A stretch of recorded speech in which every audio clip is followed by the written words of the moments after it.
Hey guys, welcome back to another video. Today I'm gonna be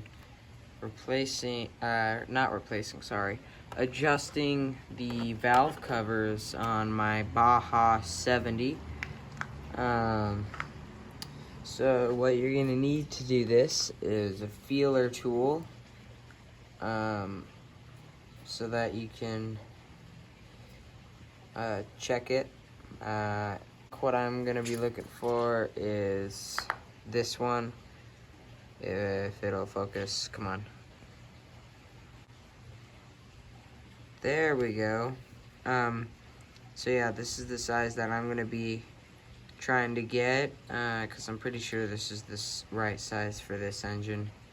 So 0.02 inches or 0.002 inches or 0.05 millimeters. So yeah, you're gonna need that, and then you're gonna need a 14 millimeter wrench to take these caps off. So there's one up here and there's one right down here. Oh, that's tight. Holy crap, man. Okay, there's the top one. And that bottom one was a lot easier to take off. So there is an O-ring right here that you're going to have to be wary about. Alright, there we go.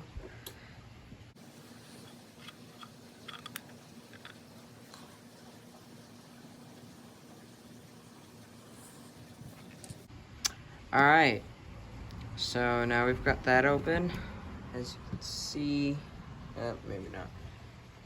There we go. As you can see, you got your little adjuster right here. So here's the locking nut, which is a 9 millimeter, I'm pretty sure. And then you got your little adjuster right here. So I'm going to try and get this feeler gauge in there. And what you're looking for is snug, kind of snug, but not to the point where you're like really pushing on it to get it in there, or it's so loose that you don't feel any scraping. Alright, so first thing you gotta do is you got to get your bike to top dead center on the compression stroke. So right now I've got it there, but I'm gonna undo it just to show you guys. So let's see, just turn it around. Messed everything up. You're gonna want to pay attention to your valve as well. So let me try and get the camera in a spot. So now you can see the valve right here. Alright, so the way to tell if you're at top dead center on a compression stroke is you turn it around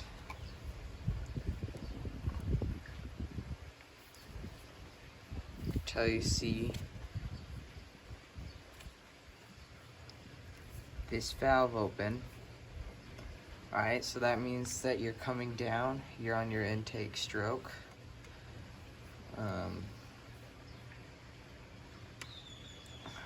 It's gonna snap shut again. Alright, and then the engine's coming back up now. And then when you line up this little T, this little mark next to the T, just ignore the F1. That's when the spark plug fires, but we don't really care about that right now. So you're gonna line this notch up with this notch right here on the crankcase. It's a little bit older it's a little bit different for Honda models, but it's the same thing. It'll have a T with a marking and a marking on the engine somewhere that you have to line up. So there we go. It's just about perfect. So now that that's done, we know that the piston is at top dead center. So you're gonna take your feeler gauge And again, I'm looking for 0.002 inches or 0.05 millimeters. You're just gonna try and get it in between the notch. There's a little notch in here. I won't be able to show you guys on camera because my camera's not that great and it won't be able to reach in there. I just took this feeler gauge and I bent it a little bit to make it easier for me. You don't have to bend it if you don't want to ruin it, but this is a cheap piece of crap feeler gauge, so I didn't really care about it. There we go. There's that little groove I was talking about. So it feels like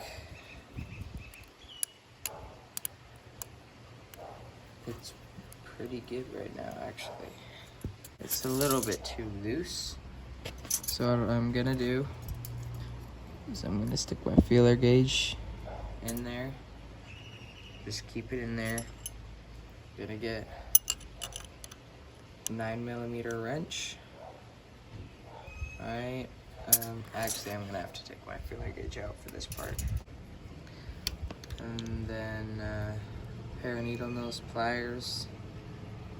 And keep this middle thing, this little adjuster in the middle, you're gonna wanna keep that still, and then you're gonna wanna use the 9mm wrench to, to pop this locking nut off. Alright. And now, this little middle piece, you're free to adjust it. Watch. Oh, come on.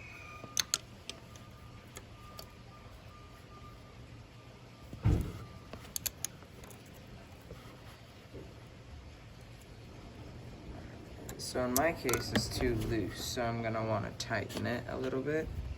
But while you're tightening it, you're gonna want to have your feeler gauge in there so that you know when to stop tightening it. Also, when you're doing this, your engine must be cold. You can't do this right after you ran it, otherwise this will not work properly. Also, if your engine's been run recently, there's gonna be a bunch of oil in here. So, and what you're looking for when you are adjusting this is you want it to be a little bit snug, you know, but you still want to be able to move the feeler gauge around inside that hole. So I'm just gonna keep doing this until I feel like I've got the right amount of give. Okay, so I've kind of got it set right here.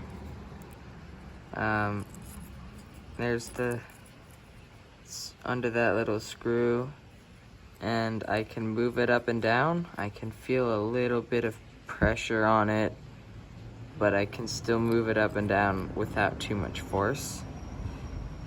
And so yeah, that's about perfect. So now what I'm going to do is I'm going to leave that under there. So now I'm going to put my wrench on, get my needle nose, and make sure that this doesn't move.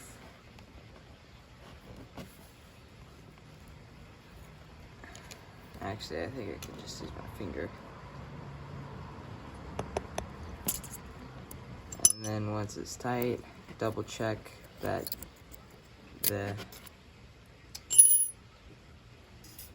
length is still perfect. And then now I'm going to tighten the rest down.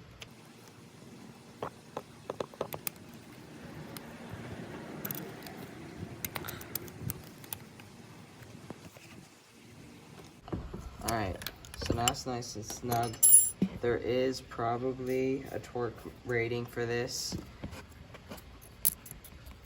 but I don't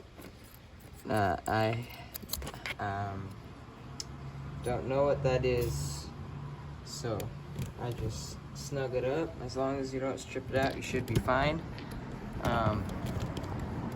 If it was dry in there, you're gonna want to put a little bit of oil around your O-ring. I already got a little bit of oil. Now just tighten the cap back up.